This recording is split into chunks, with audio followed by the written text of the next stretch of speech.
One of the hallmarks of good governance is bipartisanship in taking decisions. The governor of Ekiti State, Abiodun Oyebanji, is towing this line.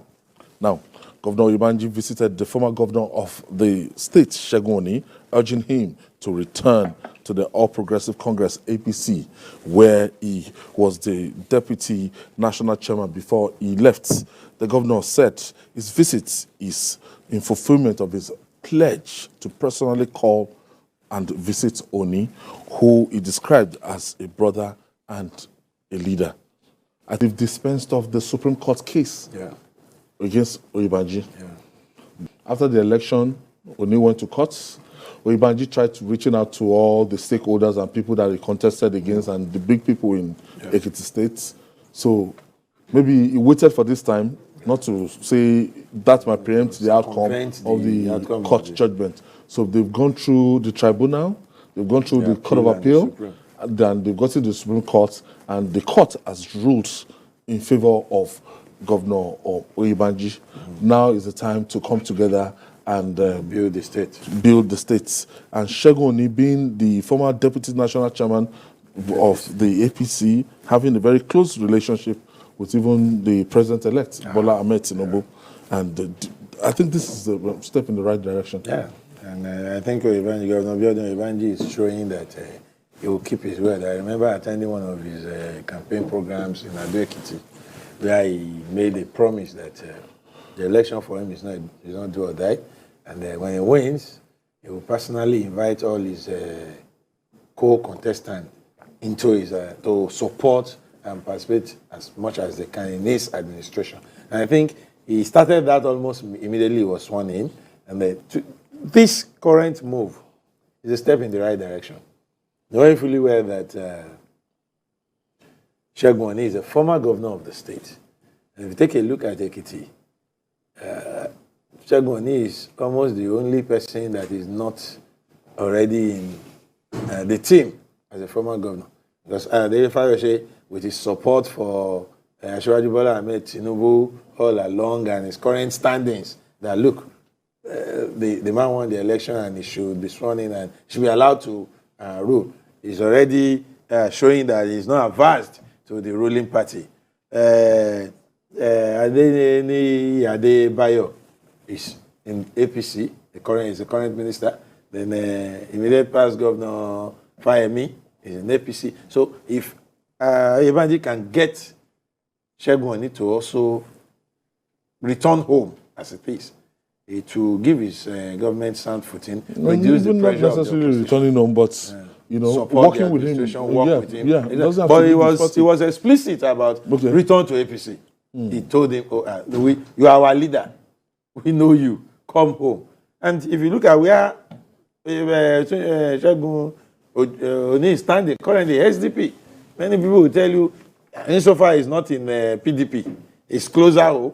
So bring this structure back. Let's run the state together. Is the message Segun Oni took to, Oyebanji took to Segun Oni. And it's a step, like I said, in the very right direction. I also want to tell Nigerians, especially our leaders, that what happened to Majo was just an example of people failing to do their responsibility as a community. A man who actually was among the kingmakers of this country. A man who actually was among the decision makers of this country. But it was quite pitiable and unfortunate that we never had such government establishment that can conduct such operations in Nigeria. Definitely, the author is being in a very sane society. Are we not supposed to have one of them in all the geopolitical zones? That even if they take that boy to any of them, probably the one in South East, it doesn't match. This boy can come back and they can probably get another donor. But because they think, feel and believe that other people's children will die in Nigeria, who suffer the same illness, they die in their numbers and thousands, unreported in this country. But they have our taxpayers' money, they can fly their own children abroad. This is a warning to Nigerian leaders. If we don't come back home and invest in this country and make this place better for all of us, it is so disheartening and unfortunate. And the sad truth is that they might be facing some of these things. Because when they have more issues, they run to abroad. How I wish they would have a situation or a law in Nigeria that forbids any government official from seeking medical treatment. It's a lesson, and it's all about this distrust of things that are our own. If at that level he doesn't have faith in at the that medical level. facilities, Just at that level. So will you blame me or Chris exactly. if we decide to go to India? Exactly. At that level, we feel like they can't do anything. But he has forgotten that he's been a leader for a long time. And I think, for me, I salute the governor. I salute him for dropping his ego, for his courage. He's been in Nigeria for a long time now, so we know how this thing works. Winner takes all. Before you say governor going to beg, I mean, he didn't win. Every time he lose, winner takes all. So for him to say, okay, I think. For that fact that the Supreme Court has spoken. This case, there's no case in court. Going to say, please, work with me. That is how Nigeria is supposed to be. You win election, try and look at, you've won. Reach out to people. Because for me, you still need them. They are part and parcel of that state or the country. Reach out to them and say, please, the election is over now. Those mistakes we encountered during the election, just bring them. Let's see if we can work on them and get this country working or get this state working. So that's why I said I salute, and they are very rare. They are very rare. Just look around the country and tell me a governor can do that.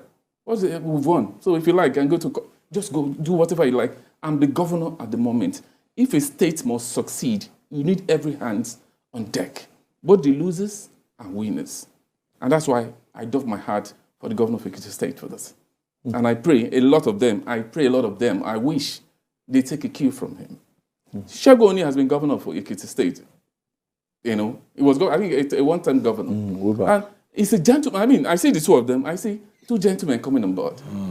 I think I've met Segun Oni and I've interacted with him. And I think he's a gentleman to the core. I pray he listens to what Governor Oyebanji is talking about, is saying, and come in and see how they can put Ekiti, I think Ekiti first before anything. The election is over. For me, first thing is I salute his courage and I doff my heart for taking that move.